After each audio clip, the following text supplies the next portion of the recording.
본 방송에서 제공하는 투자 정보는 투자 판단에 대한 조언입니다. 방송에서 제공하는 주식의 가치, 가격 상승 및 가격 하락에 대해서는 방송사에서 보장하지 않습니다.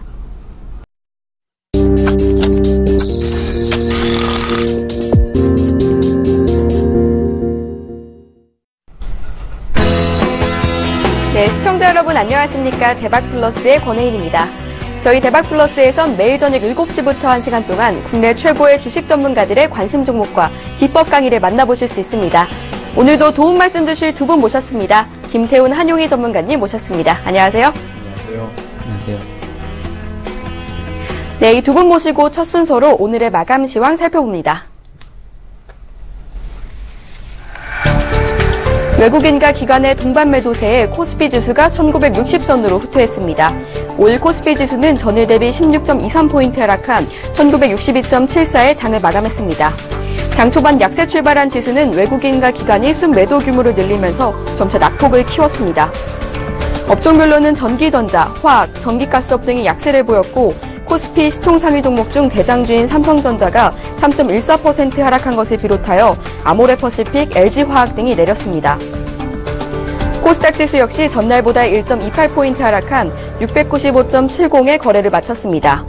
시총 상위 종목은 하락세가 강했습니다. 코데지 컴바인이 8.81%, CJ E&M이 1.68% 내린 채 장을 마감했습니다. 자, 이렇게 해서 오늘 시장 간단하게 살펴봤습니다. 저희 대박플러스에선 8명의 전문가들이 관심 종목을 놓고 매일 치열한 경쟁을 벌이고 있습니다. 과연 오늘은 어떤 전문가의 종목이 가장 높은 수익을 기록했을지 화면으로 만나보시죠. 3위는 이재선 전문가의 IS동서가 10% 수익을 기록했습니다. 2위는 한용희 전문가의 태용이 10.5% 기록했고요. 마지막 1위 역시 한용희 전문가의 디오가 27.9%를 기록했습니다. 네, 종목 수익률 베스트 3 살펴봤습니다. 지금부터는 오늘 출연한 2명의 전문가와 함께 보유하고 있는 종목에 대해서 이야기 나눠보겠습니다. 먼저 한용희 전문가의 포트폴리오 화면으로 만나보시죠.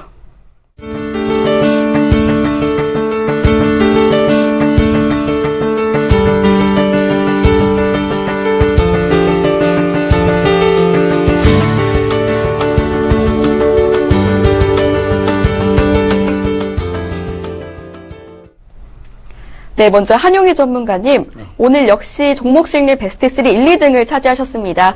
계속해서 왕의 자리에 앉아 계신데요. 종목 리뷰 안 들어볼 수 없겠죠? 네, 시청자 여러분. 3월, 4월 동안 계속 종목 수익률 1위를 하고 있는데요.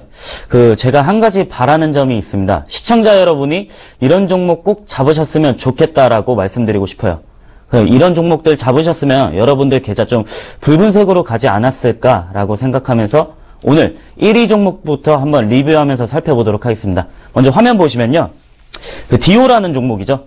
제가 3월 15일쯤에, 이때쯤인가요? 예, 화요일 날 제가 고정적으로 출연하긴 하는데, 이 화요일부터 추천을 해서 현재까지 약 27% 정도 상승을 했습니다.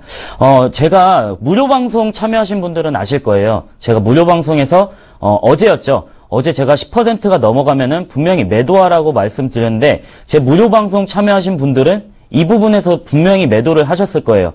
근데 오늘 제가 고정으로 출연하다 보니까 오늘 매도 사인을 드리면 오늘 시청자분들 여기서 이제 음봉이 나왔을 때 여러분이 매도하셨을 수도 있어요. 근데 내일 이제 매도를 해야죠. 지금 장이 끝났으니까. 내일 이제 제가 다시 이거를 좀 포트폴리오를 이제 투자 전략을 다시 세워드리도록 할게요. 그러면은 먼저 디오의 모멘텀적인 요소부터 살펴보도록 할게요. 다시 한번 보시면 이제 디오나비라는 임플란트 패러다임의 변화를 하고 있다라고 말씀드릴 수 있죠. 그리고 이 디오나비라는 임플란트 시술을 통해서 디오 이제 임플란트 시장에서 반향을 일으키고 있죠. 그리고 이 디오나비의 장점이 3가지라고 말씀드릴 수 있어요. 첫 번째, 사고율이 낮죠. 굉장히 낮죠. 두 번째, 내구성 측면이 굉장히 유리합니다. 그리고 마지막으로 3번째, 절개를 하지 않고 환자의 통증이 굉장히 적다라는 겁니다. 이런 경쟁력으로 이번 연도 연간 매출액이 약 20% 이상 증가할 것이라고 전망을 하고 있고요. 이런 강력한 밸류에이션을 장착한 디오, 제가 얼마로 설정해드릴까요? 지금 집중해주세요. 목표가 7만 원으로 다시 설정을 해드리고요. 그리고 차익 실현가는 5만 5천 원으로 설정해드리도록 하겠습니다. 내일 만약에 또 내려온다라고 하면은 여러분들 분명히 차익 실현하셔야 됩니다. 아시겠나요? 그 다음 두 번째 종목 제가 다시 설명해 드리도록 할게요.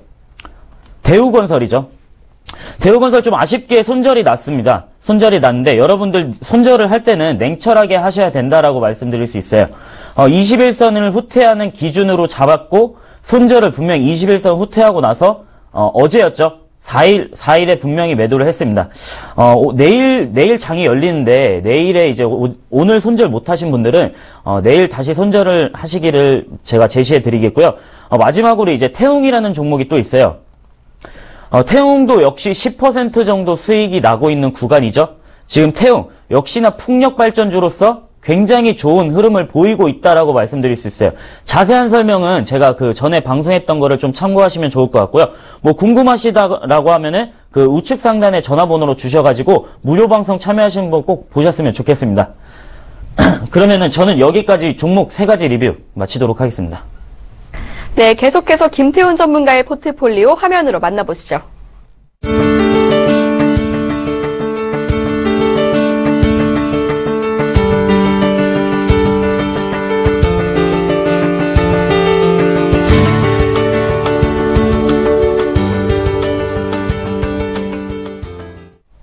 네, 계속해서 김태훈 전문가님, 지난주에 이니텍과 민엔지에 대해서 언급해 주셨는데요. 두 종목 모두 보안 관련주라는 공통점이 있습니다. 네. 종목 리뷰 부탁드립니다. 네. 지난주에 두 종목 다 보안 관련주를 담았습니다. 근데 오늘 보니까 이니텍이 한 마이너스 3% 정도 나오더라고요. 지난주에 설명드렸듯이 제가 매수를 할 때는 매수 단가를 최대한 낮추는 분할 매수를 해야 한다고 말씀을 드렸습니다. 그래서 일정 기간 구간을 설정해서 저는 매수를 해 들어가는데요. 분할 매수해서 최소한 매수 단가를 최대한 낮추고요. 그리고 매수하려는 수량을 최대한 늘릴 수 있는 그런 식으로 이제 매수를 하기 때문에 오늘 마이너스 3% 정도 된다면 분할 매수했다면 실제로 마이너스 3%가 안 나옵니다.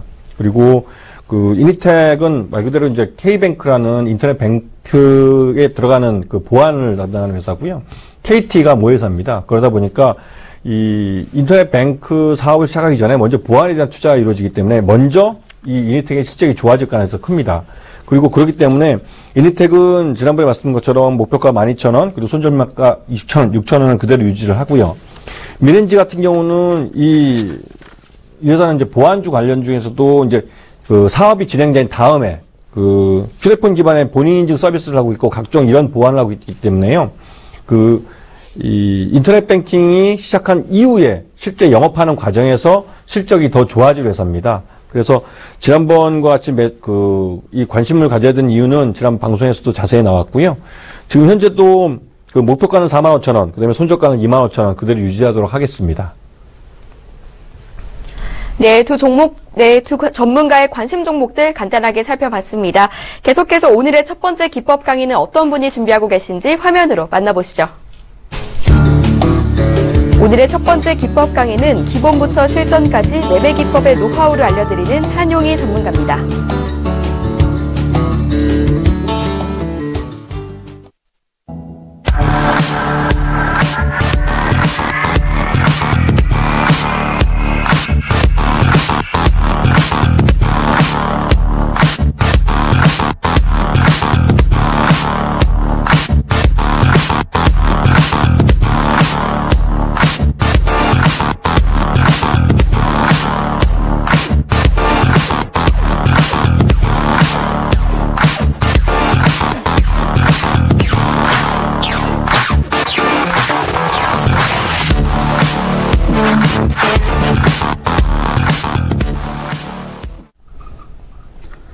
네, 시청자 여러분 반갑습니다. 네, 한용희 전문가입니다. 네, 오늘 시장 역시나 좀 파란불을 켰는데요. 그에 비해서 제가 조금 이제 좀 비슷한 넥타이를 하고 왔어요. 오늘 시장에 비슷한 넥타이죠. 물론 시장은 하락했지만 좋은 종목들은 갔습니다. 네, 넥타이 보이시나요? 조금 빨간색 부분이 있는데 좋은 종목들은 간다라고 말씀드릴 수 있어요.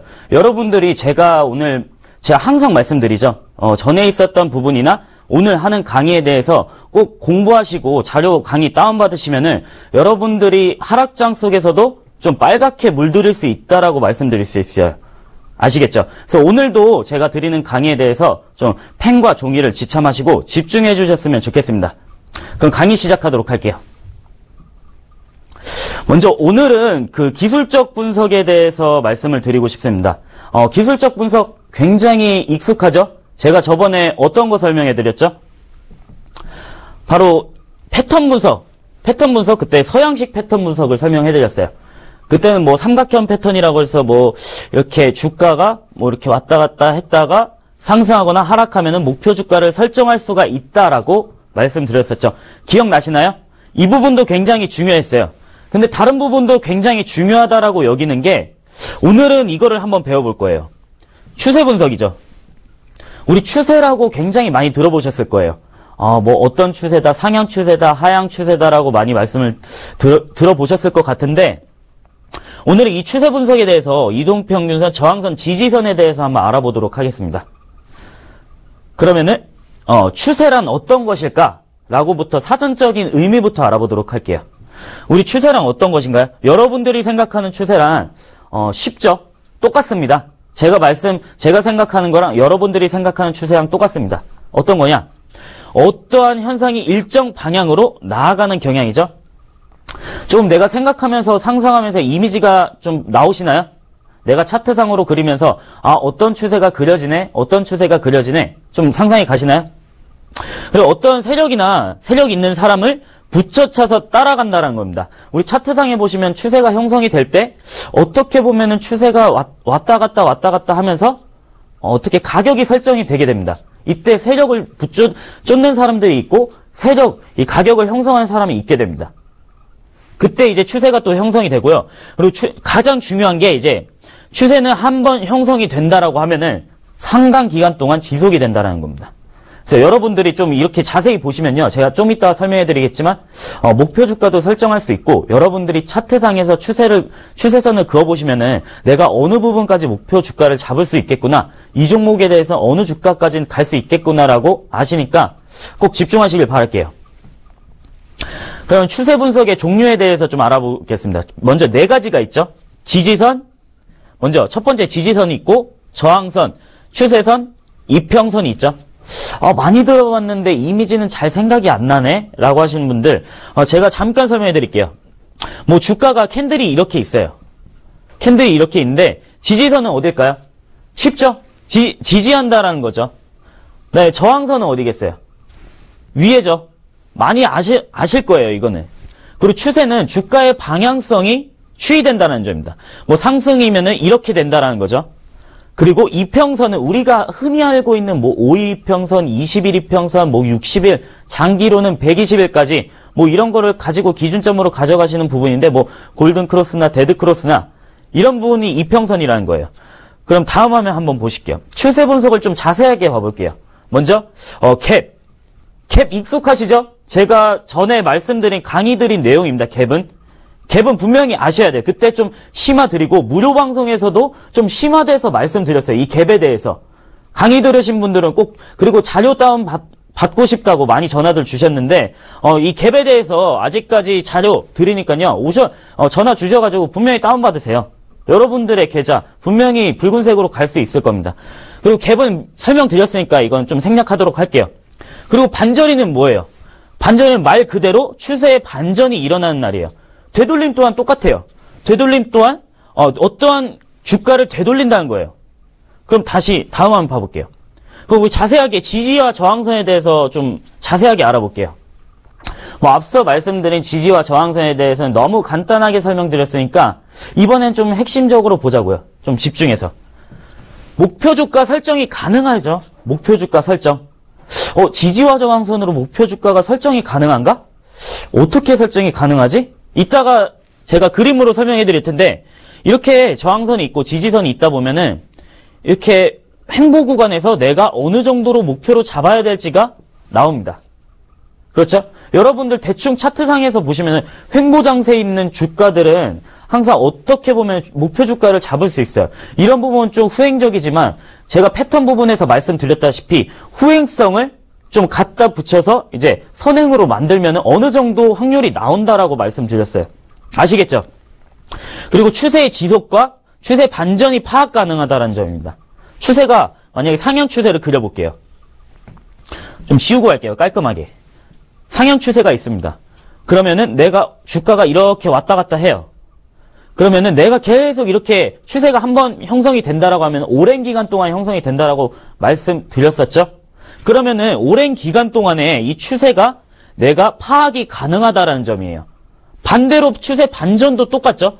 추세가 이렇게 왔다 갔다 어느 기간 동안에 일정한 균형을 이루는데 이쪽에서 반전이 일어나네? 이쪽에서 반전이 일어나네? 내가 어느 정도는 파악할 수 있다라는 점이에요.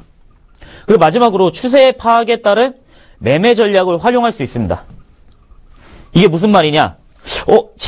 가장 중요할 수도 있어요. 여러분들이 매매하는데 가장 도움이 되니까 중요하게 여기실 수도 있는데 만약에 상향 추세를 그려볼게요. 똑같이 상향 추세입니다. 아까 그린 대로 이렇게 추세가 있어요. 그럼 여러분들이 어느 시점에 매수를 하고 어느 시점에 매도를 하고 보이시죠?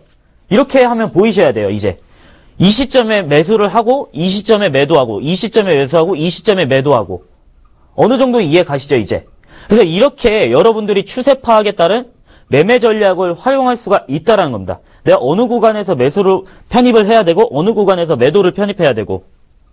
그러면은 그림으로서 한번 봐볼게요. 그림으로서는 여러분들이 이런 패턴 자주 보셨을 거예요. 저항선 제가 크게 먼저 말씀드릴게요. 저항선이 크게 있죠? 그 다음에 지지선이 있죠? 패턴이 크게 이렇게 나오는 패턴과 이렇게 나오는 패턴 두 가지가 있습니다. 먼저 크게 나온 패턴부터 볼게요. 저항선에 닿았습니다. 주가가 저항선에 닿았어요. 그러면 어떻게 돼요? 하락을 하게 되죠. 근데 이 지지선을 뚫고 내려가요. 그럼 새로운 패턴이 형성된다라는 점이죠. 어때요? 새로운 패턴 보이시나요? 이렇게? 이 부분을 중심선으로 이 부분과 이 부분의 지지와 저항으로 될 수가 있어요. 작은 패턴으로는 저항이 되고 큰 패턴으로 지지가 됩니다. 아시겠죠? 이 작은 패턴에서 이렇게 주가가 이렇게 흘러가네? 다시 돌파를 했어요. 저항권을 뚫고 돌파를 했습니다. 그럼 큰 패턴이 다시 나오죠? 그럼 저항권이 부딪히고 다시 내려옵니다. 다시 지지가 되죠? 지지가 되고 나서 다시 이렇게 주가가 상승하게 되면은 여러분들이 매매 전략을 활용할 수 있다라는 점이에요. 이렇게 보시면 여러분들이 어느 시점에서 매수를 하고 어느 시점에서 매도를 해야 되는지 보이시잖아요, 이제. 이제는 보이시죠? 두 번 설명해 드렸습니다. 그리고 추세선의 종류예요. 추세선, 앞서 말씀드린 이렇게 좀 뭉뚱그려서 설명한 부분이 있었는데 조금 더 자세하게 봐볼게요. 상승 추세선, 하락 추세선, 평행 추세선 세 가지로 나뉩니다. 제가 이미지를 많이 말씀드리는 게 여러분들이 글로서만 좀 이해를 하면은 어려우실 거예요. 이미지로서 제가 보여드려야지 여러분들이 또 이해가 쉽고 차트상에 빠르게 적용할 수 있고 매매 전략을 내가 빠르게 획득할 수 있다라는 점이죠. 그래서 상승 추세선은 어때요? 말만 들어도 기분이 좋은 상승 추세선입니다. 상승 추세선 이렇게 있어요. 저점의 위치가 계속 상승을 하죠. 이 저점들의 위치가. 다음에서 또 설명을 해드릴 텐데 하락 추세는 이렇게 나왔다고 해요. 주가가 뭐 이렇게 돼요. 그림은 잘 못 그리죠. 제가 그림의 소질은 없어요. 굉장히 그림에는 소질이 없어서 여러분들이 좀 이해를 해주세요. 좀. 그래서 이렇게 저점 이렇게 하락 추세선이 있다 보면은 고점의 위치가 계속 낮아져요. 그리고 평행 추세선은 이제 말만 들어도 이제 평행이에요. 좀 지루하죠. 요즘 장세랑 똑같아요. FOMC 이후에 계속 횡보를 하고 있으면서 지금 요즘에는 조금 밑으로 내려오긴 내려왔는데 그동안의 단기적인 횡보 굉장히 지루했어요. 이런 추세에서 여러분들이 명확하지 않고 횡보를 한다라는 점이죠. 무슨 말씀인지 아시겠죠? 세 가지입니다. 크게 세 가지입니다. 상승, 하락, 평행. 이 세 가지로 말씀드릴 수 있겠습니다. 그럼 제가 이제 그림을 보여드릴게요. 추세선이 이렇게도 변경이 가능하다라는 겁니다. 우리가 한 가지 이 그림을 차트를 봤을 때 이게 차트라고 했을 때 만약에 이렇게 그어졌어요. 추세선이. 이렇게 고정적으로 가는 것은 아니에요. 어떻게 가냐? 그럼 어떻게 가냐? 추세선이 이렇게 가다가 저점을 높였어요. 이 부분에서 저점을 높이게 된다라고 하면은 우리 새로운 시세로 둘 수 있다라는 점이죠. 새로운 시세. 어때요? 새로운 시세로 이렇게 주가가 좀 더 높여질 수 있다라는 점이죠. 다음 것도 반대급부의 현상도 한번 봐볼게요. 반대급부의 현상도 이렇게 차트상에서 이렇게 나와 있습니다. 주가가 이렇게 흘러가네. 근데 추세선이 이렇게 있었어요. 역시 추세가 상승을 하죠. 저점을 계속 높이고 있죠. 저점을 계속 높이고 있습니다. 어때요? 새로운 시세가 나오는 게 보이시나요? 여러분? 이제는 좀 보이셔야 될 텐데 제가 그럼 좀 더 많이 설명을 해드릴게요. 추세선 이렇게도 이탈된다라는 점이죠. 우리가 어떻게 보면 상승 추세도 좋지만은 리스크 관리를 위해서 하락 추세도 봐야 된다라는 점입니다. 하락 추세선을 봐야지 내가 어디서 손절을 하고 어디서 이제 매도를 해야 되는지 정확히 나오거든요. 여러분들이 이 강의를 통해서 여러분들의 지금 계좌에서 내가 어느 부분을 편입할지 어느 부분을 손절할지 정확히 파악하셨으면 좋겠습니다. 아시겠나요? 이때 추세선이 상향 추세선이 똑같이 나왔습니다. 저항선이 있고 지지선이 있습니다. 이렇게 주가가 흘러가는데 여기까지 닿지는 못하고 내려와요. 이쪽에서 내려와요. 그러면 추세선이 바뀌었네? 새로운 시세가 형성이 된 거죠. 아시겠죠? 빠르게 설명해 드릴게요. 좀. 역시나 추세선 이렇게도 이탈됐는데 곡선으로도 나타날 수 있다라는 점이에요. 저렇게 직선으로 나타날 수도 있는데 아까 말씀드렸다시피 똑같아요. 이렇게 주가가 흘러가다가 추세대에 멈추고 내려간다라고 하면 급격하게 내려가요. 이렇게. 좀 급격하게 내려갈 수가 있다라는 점이에요. 추세대도 닿지 못하고 추세가 전환된다라고 하면은 추세가 완전히 바뀌는 거죠. 그러면은 우리 추세선 이걸 이탈된다라고 했을 때 이 상향 추세선에서 단순하게 우리가 어느 부분에서 빠르게 파악할 수 있을까라고 궁금해 하시는 분들 많을 텐데 아까 보시면은 좀 후행성의 지표라고 많이 느끼실 수도 있어요. 근데 이렇게 보시면은 우리가 지지선을 주가가 이렇게 흘러간다라고 했을 때 만약에 저항권에 닿지 못하고 내려간다, 이 지지선을 뚫고 내려간다라고 하면은 여러분들 빠르게 손절을 하셔야 됩니다. 만약에 이 부분에서 잡으신 분들 이렇게 내려왔다라고 하면은 이건 빠르게 손절하셔야 돼요. 그리고 여러분들 이렇게 여기서 잡으신 분들은 이렇게 주가가 흘러갔을 때 이 부분에서 차익 실현을 하셔야 된다는 점이죠. 아시겠죠? 이 부분을 이탈하는 이 지지선, 저항선 부분 기준점으로 갖고 여러분들이 좀 내가 어떤 종목을 편입해야 되고 한지 좀 아셨으면 좋겠어요. 그러면은 추세선 이렇게도 이탈된다라고 하는 점인데 여러분들 제가 지금 여기서 문제 하나 낼게요. 오타가 있습니다. 오타 어딜까요? 한번 찝어주세요. 그쵸? 여기죠. 이 이탈 아닙니다. 상승이에요. 이거 돌파예요. 돌파. 어때요? 그림이 완전 돌파잖아요. 이렇게 곡선으로서도 중심 추세선을 뚫고 올라올 수 있다. 이 중심 추세선을 보면은 이 저점과 고점들이 만나는 지점이에요. 여러분들 보이시나요? 고점들과 저점들이 만나는 중심 추세선을 그어보면은 내 주식이 어떻게 올라갈지가 대충은 보이십니다. 아시겠나요? 추세선 이렇게도 강화된다는 점이죠. 앞서 말씀드린 강화랑 똑같아요. 가격이 있습니다. 우리 HTS에서 이렇게 상승 추세선이 있는데 이렇게 주가가 흘러가다가 내가 고점을 이렇게 뚫어버려요. 저항권을 여기서 형성이 된다는 점이죠. 저항권이 이렇게 형성이 되면은 이게 추세가 더욱더 강화된다는 점이죠. 보세요. 이 기울기랑 이 기울기가 똑같습니까? 아니죠. 훨씬 가파르죠. 훨씬 가파른 기울기가 형성이 되면은 여러분들의 주가 급격하게 올라갈 수가 있거든요. 그러니까 여러분들 이런 추세도 한번 생각하시면서 꼭 자료 다운받으시고 공부 다시 복습하세요. 항상 복습이 중요합니다. 지금 공부하셔도 지금 이거 들으셔도 내일이면 까먹으실 수도 있어요. 아시겠나요? 그래서 예제를 들어보면서 한번 설명을 드릴게요. 동국제강이죠. 동국제강 2013년도부터 13년 10월까지 역시나 상향 추세로 미미하게나마 상향 추세로 가고 있습니다. 여기 저항권 뚫어버렸네? 다시 새로운 추세가 형성이 되죠. 형성이 되고 나서 추세가 바뀌었죠. 아예 이 상단 부근에서 바뀌었잖아요. 다음 예제도 볼게요. KCC 13년 8월부터 14년 6월까지 추세선이 이렇게 상향으로 가고 있네 라고 보이실 거예요. 보이시면 제가 그어드릴게요. 정확하게 뚫었다가 내려왔는데 이탈하진 않았습니다. 이탈하진 않고 다시 저항권을 돌파해요. 여러분들 보이시죠? 이런 종목을 잡으셔야 여러분들의 계좌 빨간불로 들어갑니다. 아시겠나요? 마지막으로 똑같은 KCC 조금 더 길게 잡아볼게요. 우리 길게 잡아보고 설명해 드릴게요. 앞서 말씀드린 이거는 똑같은 차트였어요. 여기 돌아왔다가 다시 대시세를 형성을 하게 됩니다. 이런 종목을 잡으셔야죠. 아시겠죠? 그럼 제가 오늘 여러분들이 가장 궁금해하는 종목에 대해서 설명해 드릴게요. 제가 종목에 대해서 설명해 드리겠는데 먼저 우리넷입니다. 우리넷 모멘텀적 요소도 보셔야죠. 세 가지입니다. 세 가지. SK, LG, KT 유수기업들과 강력한 파트너십 구축입니다. 구축. 안정적인 캐시카우를 형성하고 있습니다. 3대 이동통신사죠. 이 통신 서비스 업체들과 이 통신 장비 업체 우리넷이 강력한 파트너십을 구축을 하고 있다라고 말씀드릴 수 있고, 그다음에 국내 최대 통신 사업자 KT, SK 브로드밴드와 마켓 쉐어 부분에서 견고한 1위를 갖고 있다라는 점이죠. 이 정도만 들어도 괜찮네라고 보시죠. 그다음에 12년 3월 이제 그 사모펀드 쪽에서 경영권 양도가 있었습니다. 근데 이제 팔 때가 다 됐어요. 이제 팔 때가 다 됐는데 기업의 가치를 좀 끌어올려야지 그래야지 팔겠죠. 그리고 작년 영업이익 역시 좋습니다. 62억 정도입니다.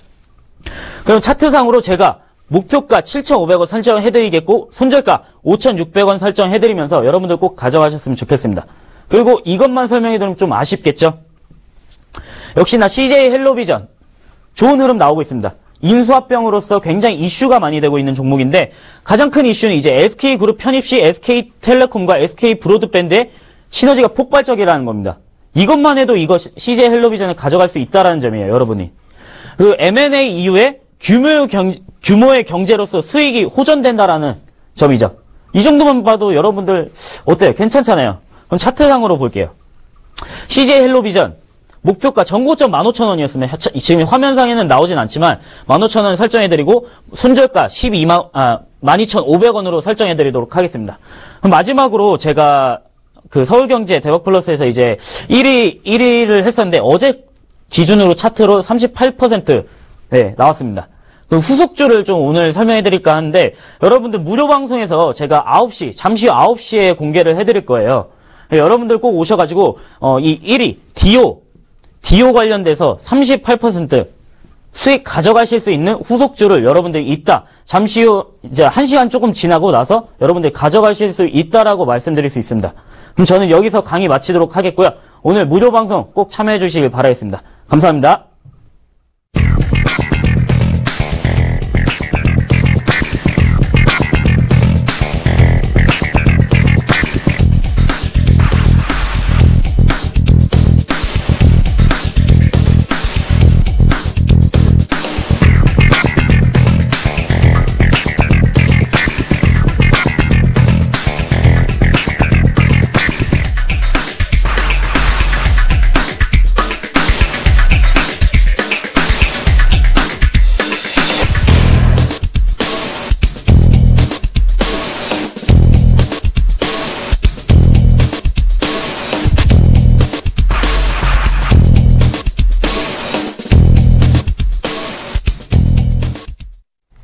네, 한용희 전문가의 이평선과 추세 분석 강의 잘 들어봤습니다. 관심 종목으로는 우리넷과 CJ 헬로비전 언급해 주셨습니다. 계속해서 두 번째 강의 이어갑니다. 두 번째 기법 강의의 주인공은 현명한 주식 투자를 위한 기본적 분석 심화 과정을 알려주실 김태훈 전문가입니다.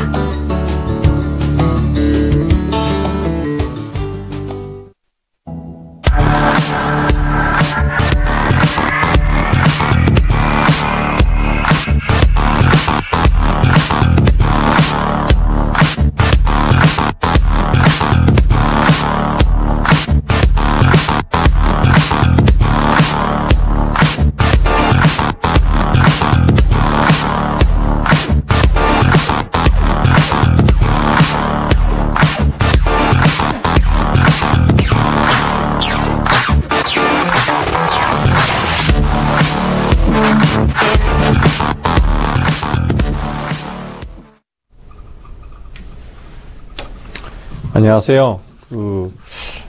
지난주에 한용희 대표님하고 같이 이제 방송을 했었는데 그때 추천했던 관심 있다고 말씀드렸던 종목들이 보니까 한용희 대표님 굉장히 많이 올랐네요. 단기적으로 이렇게 오르는 종목을 찾기가 요즘 참 어려운데 그 디오라는 종목이 괜찮은 종목이었던 것 같아요. 오늘 제가 이제 말씀드릴 것은 지난번까지 해서 기본적 분석과 기술적 분석 그리고 실전을 통해서 한번 설명을 드렸었는데요. 그 부분을 좀 더 심화해서 종목 속에서 기본적 분석과 기술적 분석이 어떻게 좀 적용이 될 수 있는지 다시 한번 말씀드리겠습니다. 제가 여러분께 한번 물어보겠습니다. 여러분은 장기 투자자이십니까? 아니면 당신은 단기 투자자이십니까? 이 말을 다른 말로 좀 바꿔볼게요. 당신은 가치 투자자이십니까? 아니면 당신은 스캘퍼이십니까? 이런 말을 증권시장에서 많이 들으실 겁니다. 대부분 혹자는 한번 물리면 그때부터 내가 장기 투자하는 거 아니냐? 어쩔 수 없는 타의에 의한 장기 투자자가 될 수밖에 없는 상황인 거죠. 대부분 그러실 겁니다. 대부분 투자하시는 분들은 좀 기본적 분석이나 기술적 분석에 대해서 공부를 안 하시고 그냥 증권사 찾아가서 계좌 만드셔서 바로 돈만 집어넣고 매매를 하시니까 그러시면서 이제 실전을 통해서 이제 경험을 많이 쌓았다고 하지만 기본적인 지식은 좀 많이 부족하시죠. 그러시다 보니까 본인이 아니게 물려서 장기 투자가 되신 분들이 많으세요. 근데 실제로 그렇게 하시면 안 됩니다. 그렇게 해서 혹시라도 만에 하나 수익이 나셨다면 소가 뒷걸음질 치다가 쥐를 잡은 꼴입니다. 그러지 마시고 내가 수익을 낸다면 왜 어떻게 수익을 냈는지 알면서 수익이 낼 수 있는 그런 투자자가 되어야 됩니다. 그런 게 바로 현명한 투자자입니다. 장기 투자자란 말을 우리는 혹자를 가치 투자자란 말하고 동격으로 이해를 합니다. 그게 말 그대로 가치 투자자라는 말은 지금 현재 진흙 속에 진주처럼 이제 숨어 있는 저평가되어 있는 종목을 어떠한 기본적 분석을 통해서 찾아내서 그 종목에 오랫동안 진흙을 털어내고 그 진주 본연의 빛을 낼 때까지 기다릴 줄 아는 그렇기 때문에 장기 투자를 하는 그렇기 때문에 이 가치 투자는 장기 투자다 이런 말을 많이 합니다. 근데 이 장기 투자라는 말은 전제를 깔고 있죠. 첫째, 그 종목이 장기간 투자할 만큼 우량한 회사인가? 우량하다는 게 말 그대로 자기 사업에서 수익을 꾸준히 내면서 계속 직원들을 고용을 하고 또 그런 우수한 숙련된 직원들이 장기간 그 회사에 근속할 수 있게 하면서 수익을 계속 쌓아나가면서 기업 가치를 키워가는 그런 회사인가? 무조건 장기 투자한다고 해서 그 회사가 언젠가 빚 본다는 보장은 없습니다. 그러다가 상장 폐지되는 경우도 있죠. 우리는 증권거래법상 상장을 유지하기 위해서는 4년 연속 영업 손실을 내서는 안 됩니다. 4년 연속 영업 손실을 낼 경우에는 관리 종목 지정되고 그 위에서 그게 개선이 안 될 경우는 상장 폐지됩니다. 그리고 자기 자본 잠식 상태가 50% 이상 되면 관리 종목 지정되고 그 이상 되면 상장 폐지되고요. 그렇게 이제 상장을 유지하기 위한 엄격한 규정들을 갖고 있어요. 그래서 장기로 투자한다고 해서 다 수익이 난다는 거 아닙니다. 자기 사업에서 확실하게 수익을 낼 수 있는 그런 사업을 갖고 있는 기업, 그런 기업들이 장기 투자할 수 있는 회사입니다. 그리고 장기간 투자한다고 해서 이 회사가 계속 기업 가치를 키워가서 주가를 우상향할 수 있는 방향을 가져갈 수 있는 기업 가치를 키울 수 있는 회사이냐. 자기 사업에서 확실히 수익을 내고 수 있고 자기 사업이라는 그 시장이 계속 성장하는 시장이나 내지는 규모의 경제를 달성하고 있는 그런 시장에 있는 마켓을 갖고 있는 기업이어야 됩니다. 그렇지 않고 점점 시장 외형이 쪼그라드는 그런 쪽에 있다면 오래 버티기 힘들겠죠. 예전에 여러분 다 기억해 피처폰일 때 키패드라는 게 있지 않습니까? 숫자 누르던 그 키패드 업체 다 어디 갔습니까? 지금 우리는 다 터치로 바뀌었습니다. 그 키패드 업체 대부분 다 퇴출됐습니다. 상장되어 있는 업체들이요. 그리고 요즘은 터치로 바뀌었는데 그 터치 한국 기업들 오늘 막 시끄러웠던 디지텍 시스템이라는 1,000억 원 가까이 되는 돈을 은행원과 금융 기관에 있는 분들하고 짜고 이렇게 기업 사냥꾼들한테 불법 대출을 해주고 했다고 해서 시끄럽게 뉴스가 많이 나왔는데요. 그런 디지텍 시스템 결국 터치 스크린 시장에서 오래 버티지 못하고 중국 업체들하고 경쟁해서 져서 퇴출됐습니다. 다른 터치 업체들도 주인이 바뀌거나 해서 터치 사업을 계속 해갈 수 있을지 모르겠어요. 그렇듯 그 시장이 그 외형 축소를 하고 있거나 이미 경쟁력을 상실해서 다른 나라 그 기업들의 뭐 그 경쟁력이 상실해서 경쟁이 뭐 뒤처지는 회사다. 그러면 장기 투자할 수도 없겠죠. 왜냐면 가치를 계속 늘릴 수 없기 때문에요. 그리고 마지막 아까 디지텍 시스템 얘기를 잠깐 했었는데요. 디지텍 시스템도 퇴출되기 직전에 주인이 바뀌었습니다. 기존 경영진이 자기가 더 이상 터치스크린 사업을 해갈 수 없는 자신이 없기 때문에 기업 사냥꾼들한테 팔았죠. 물론 그 사람들이 기업 사냥꾼이라기보다는 하여튼 산 사람들이 결국 그렇게 돼버렸으니까요. 판 사람이 문제가 있겠습니까?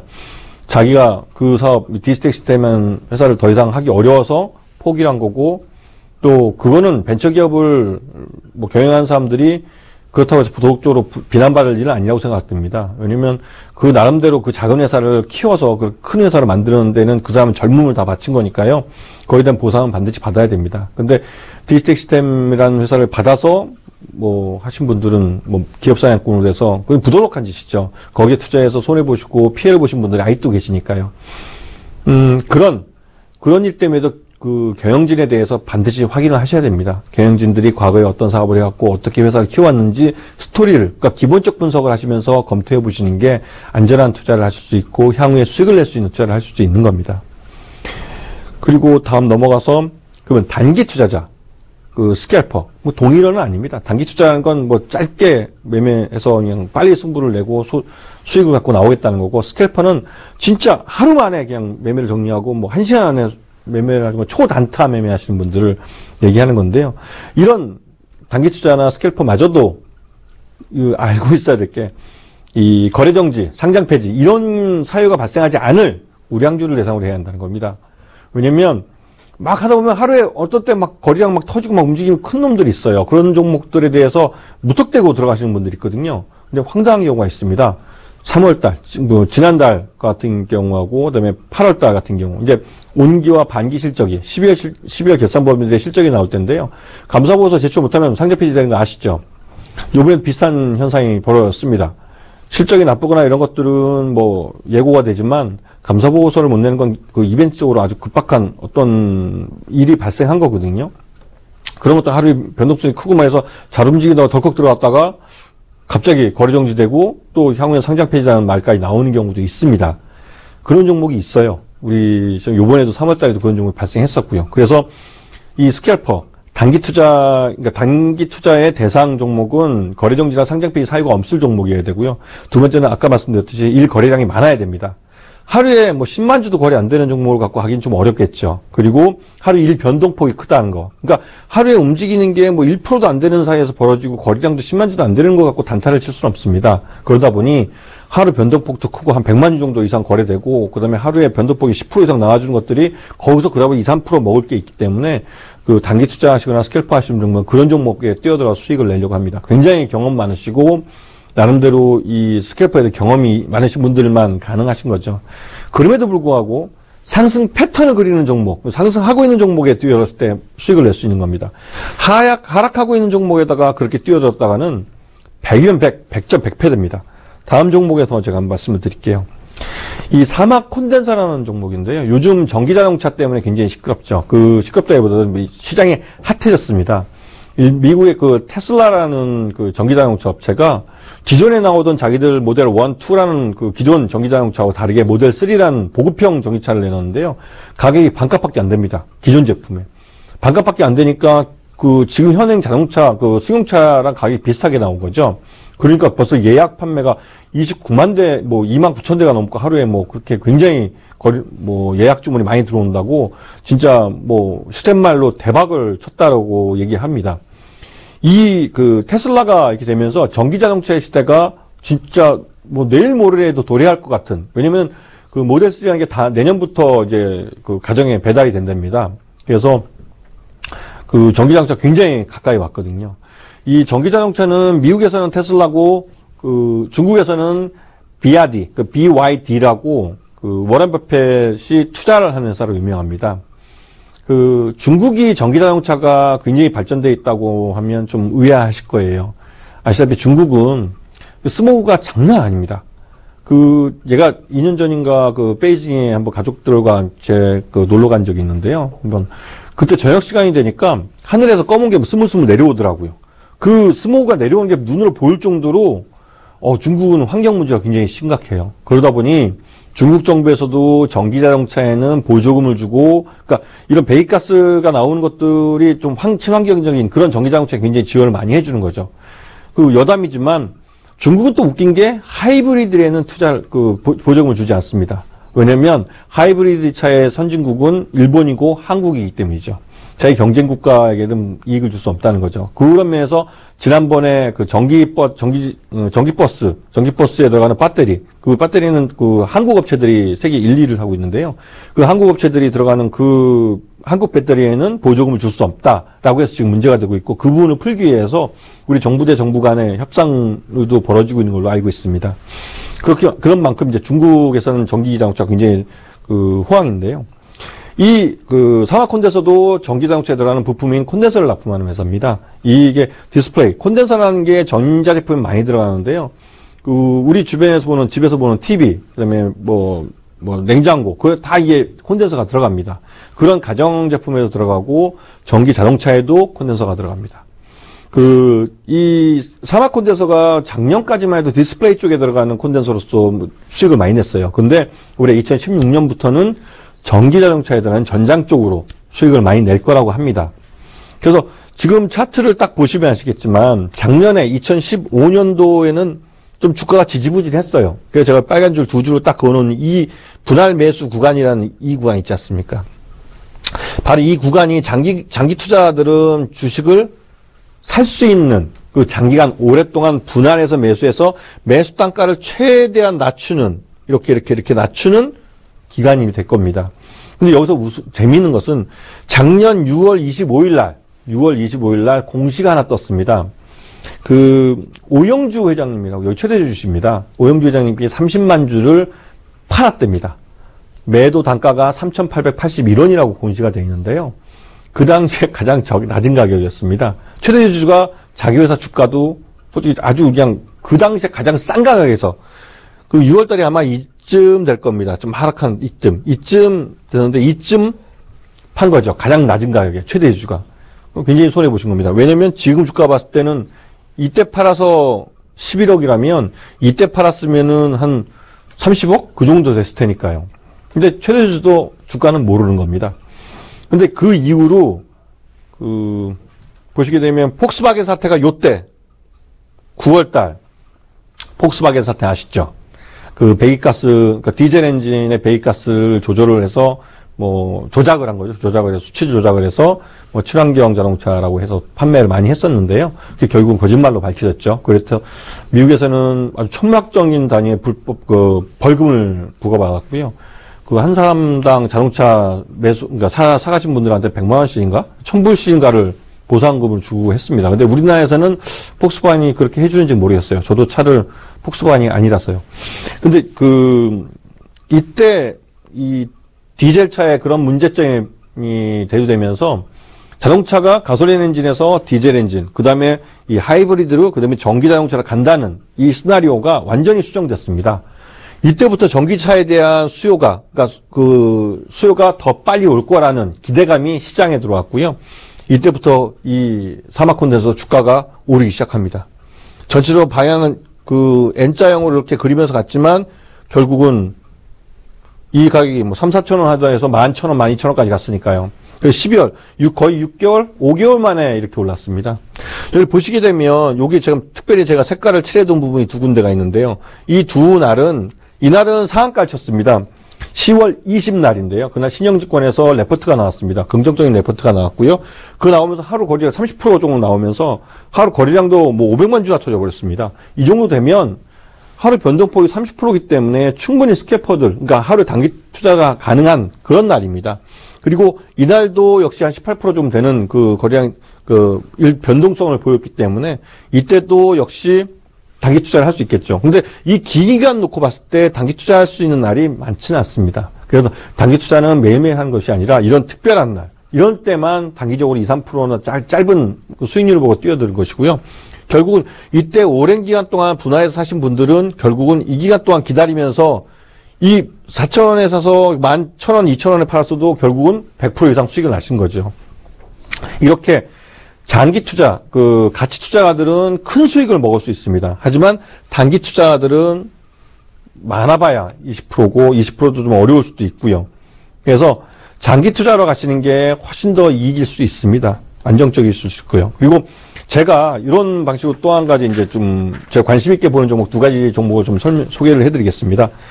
LG 하우시스입니다. LG 하우시스 같은 경우는 건자재 시장에서 나름대로 시장 점유율이 1, 2위 정도 하고 있고요. KCG와 시간을 양분하고 있는 회사고요. 향후 3년간 아파트 입주 물량들, 대기 물량들이 굉장히 많습니다. 그러다 보니 내부 인테리어 쪽에서 수요가 많고요. 그리고 이 LG 하우시스는 중국 시장에 진출합니다. 중국 시장에서 호평을 받고 있고 친환경 소재를 쓰고 있고 이런 면에서 굉장히 긍정적인 것 같고요. LG그룹에서 전장 쪽, 자동차 전장 쪽에 지금 전장 사업부 LG전자가 굉장히 좀 수익을 흑자를 내고 있는데요. 삼성전자는 좀 뒤늦게 참여했고요. 거기에 자동차 범퍼 쪽이나 또 내장재 쪽에 그런 쪽에서 LG 하우스가 또 납품을 하고 있습니다. 그래서 그런 면에서도 또 신규 수익을 낼 수 있고요. 그리고 또 그린 리모델링이라고 해서 재건축하는 분야에 대해서 또 시장 점유율 1위 업체입니다. 그렇게 실적이나 이런 부분에서는 당연 관심권에 가져야 되고요. 그래서 저는 요번에 올해 2016 이게 주가는 많이 하락을 했지만 올해 2016년에는 나름대로 지 가치에 따라서 다시 한번 이 반등이 나오는 이런 해가 될 것 같고요. 그래서 지금 무위험 매수 구간이라고 했던 이 기간은 벌써 지났습니다. 이제는 위험을 테이킹 하셔야 됩니다. 그래서 지금 손절가 지금 13만 원, 좀 비싸긴 하죠. 13만 원이고 1.5표가는 16만 원을 제시해 드리지만 장기적으로 봤을 때 올해 예상 목표로 하는 그 실적을 달성한다면 19만 원은 충분히 갈 종목이라고 생각하고요. 또 한 가지 뒤에 설명한 건 동부 하이텍입니다. 동부 하이텍은 동부그룹 계열사였죠. 이제는 주인이 없습니다. 왜냐면 동부그룹 자체가 이 동부그룹의 제조 사업분 자체가 이 채권단에 넘어갔기 때문에요. 근데 5월달 중에 동부 하이텍이 매각건이 이제 매각이 될지 아니면 독자 생존을 할지가 나온답니다. 그렇기 때문에 이 작년에 처음으로 동부그룹의 편입된 이후로 처음으로 흑자를 냈습니다. 수익도 내고 있고요. 그다음에 중국의 스마트폰이나 평판 TV 쪽에서 시장을 가져가고 있어서 회사가 굉장히 좀 좋아졌어요. 그렇기 때문에 실적이나 M&A 이슈 이런 것들을 봤을 때 현재 가격, 매수 가격은 손절가는 15만 원, 그러니까 15,000원. 손절가 15,000원에 수익을 차익 실현은 28,000원을 제시해 드립니다. 이 회사는 충분히 지금 실적이 흑자로 돌아섰고요. 향후에도 M&A 이슈가 분다면 아마도 자기 주가, 그러니까 가치 이상의 오버슈팅을 보여줄 수 있는 회사라고 생각합니다. 이상입니다.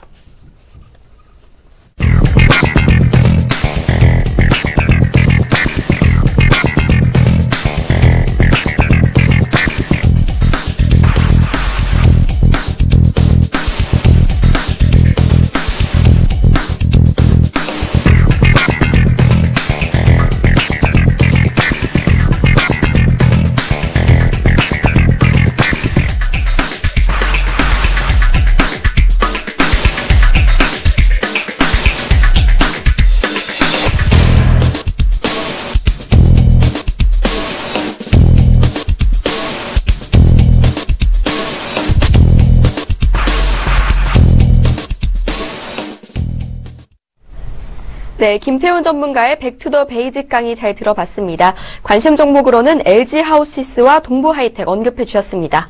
오늘 출연한 두 명의 전문가가 제안하는 관심 종목과 기법 주목하시면 좋을 것 같습니다. 저희 대박플러스에선 방송에서 미처 하지 못한 이야기를 위해 무료 공개 방송을 준비했습니다. 한용희 전문가님, 네. 무료 공개 방송 예정 있으시죠? 네. 잠시 후 9시부터 제가 여기 상암동인데 여의도까지 1시간이 안 걸리니까요. 여러분들 지금 참여하시고 내일도 오전 9시부터 오후 3시까지 장중 무료 방송을 진행할 예정이니까요. 여러분도 오셔가지고 꼭 참여해 주셨으면 좋겠습니다. 네, 한용희 전문가의 무료 공개 방송 잠시 후인 밤 9시부터 진행됩니다. 또 내일 오전 9시부터는 무료 공개 방송 또 장중으로 진행되니까요. 많은 관심과 참여 부탁드립니다. 네, 저희 대박플러스 준비한 순서는 여기까지입니다. 오늘 우리 시장 코스피 지수가 1960선까지 떨어지면서 다소 부진한 모습 보였습니다. 외국인이 매도로 돌아선 건 아니냐라는 우려의 목소리도 나왔는데요. 하지만 증시 전문가들은 세계 경기가 회복되면서 앞으로 우리 시장에 대한 기대감 또한 크다고 합니다. 저희 저희는 내일 이 시간에 다시 찾아뵙도록 하겠습니다. 시청해주신 여러분 고맙습니다.